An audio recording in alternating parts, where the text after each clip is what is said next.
Okay, here's a video where I'm going to show you good form with a reverse cable woodchop versus poor form and the common mistakes that we'd usually see. Understanding that this is quite a complex exercise, most people underestimate just how much this can do, good and bad. So let's have a look at the common mistake that we see first. And here's a client that basically this guy's had a massive hip dysfunction that's just pretty much disrupting all of his system with every movement really that we teach him. But you can see here his initiation, the very first thing of the movement, you can tell he's all arms because you can see most of everything that's moving is arms. It's like a big bicep flex, and then he's trying to muscle it up with his arms and really just got no movement from his legs, especially the right leg. He gets down in a bit of a squat there, but there's no transfer of weight. You see how his hip is sort of like just staying stuck on the spot here.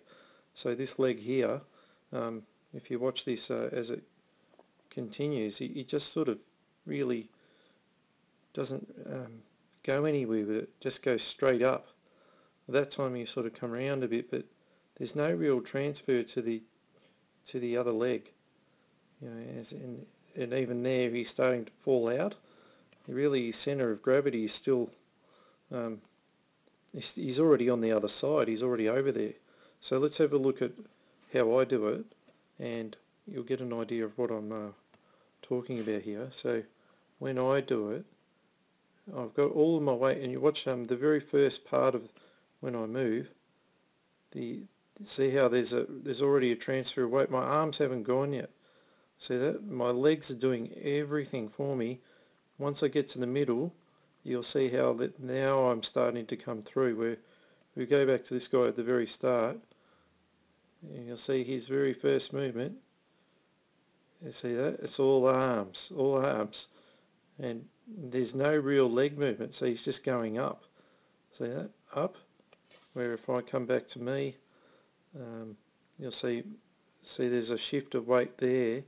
And look at the arms position that I'm holding. So where you can tell that I'm not, in anyone who plays golf will tell you they need that little V.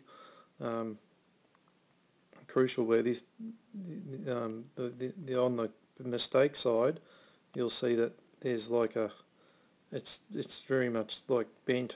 There's no real straight, like so.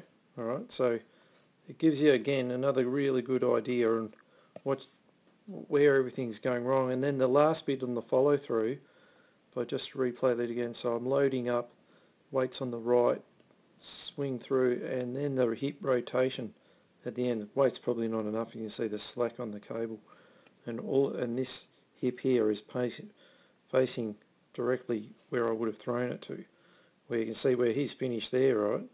So if I go back, he's finished, but look where his hip's facing. It's facing towards us this way, but he was trying to throw it that way.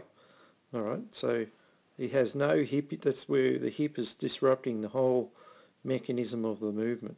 Alright, so this is quite a good video to see. This is a good exercise for anyone to learn hip mobility and getting explosive power for sports, but it's also a great one for correcting postural problems and movement dysfunction of hips. Alright, this one can really change a lot when you start to get it right. Alright, so I hope you've enjoyed that video, and I'll see you on the next one.